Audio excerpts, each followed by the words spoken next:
I'm going to do 3 poems here this evening, and the first one I'm going to do is called The Honest Baked Beans Tin. Tap, shh, tap, shh, tap, shh. The tin shuttles to the edge of the shelf and said, "Please pick me." The customer picks him up and notices a dent. Setting him back, she thought, "You are evidently impaired. Oh, mourn over this lament of ament that he cannot repent." The tin now teetering, rocking back and forth, with a wobbled voice said, "But my inside is the same, contained for freshness." The customer just turns her back and walks away with a collection of undented tins. Suddenly, whoo, the damaged tin falls on the floor, thud, rolling with a slight seesaw until resting still. Pushing her trolley down the aisle, no, not a glance at Will from the abrupt sound. He sadly cries to himself, "I could be someone's fill."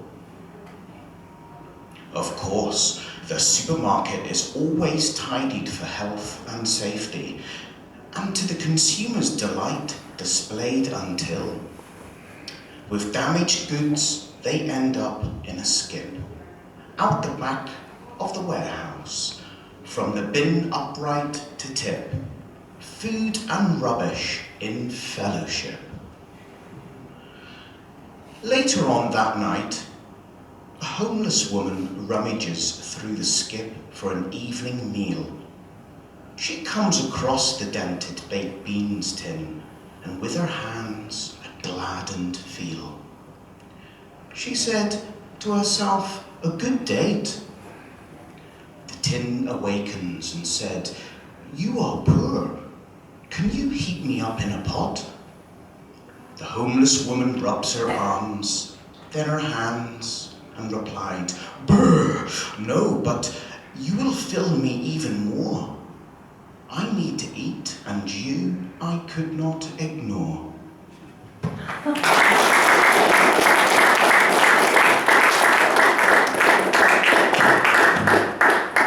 Incidentally, these 3 poems are all based on like homeless sort of thoughts.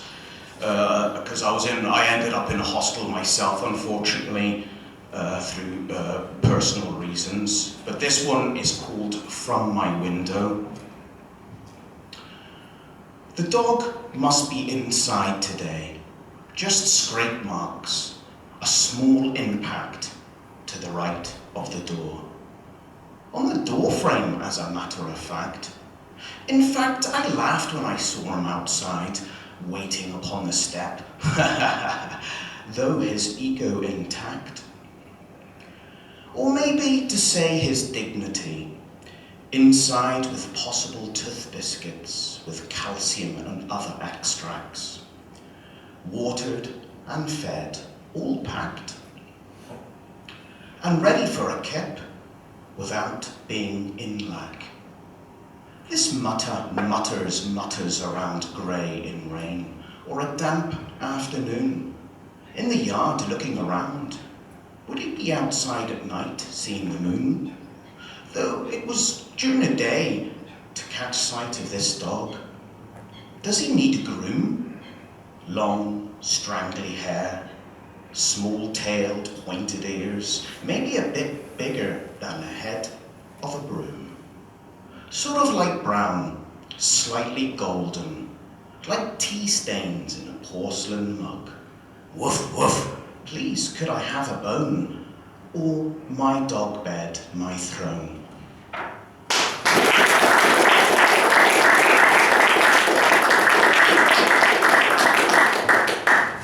And just to finish off with, this one is called The Field of the Scarecrow. Straw can be used for bedding on a barn's floor, or insulating a cavity of a house wall. It can be used for thatching roofs, for a chocolate box to draw. The spare parts are to make a man from straw, stuffed and padded, spewing and flaring from his sleeves and from the bottom of his jeans. His shades of browns in sienna, umber and Van Dyke, tattered, scuffed and roughed, no cufflinks, buttons missing, holes in an old man's sheep woolen jumper. Bald, unravelling. Is he stylish in shabby chic? Does he think he is a shaggy sheep, with fluff and other bits hanging off of him? The spinning of webs, he moves to the many spiders running around his core, and the harvest mouse runs around his legs. A stuffed sackcloth for his head, and dismal kohl set in for his eyes, a triangle nose and a stitched mouth. Perhaps such beauty held in by such crude needlework. How could he make an oath to his maker?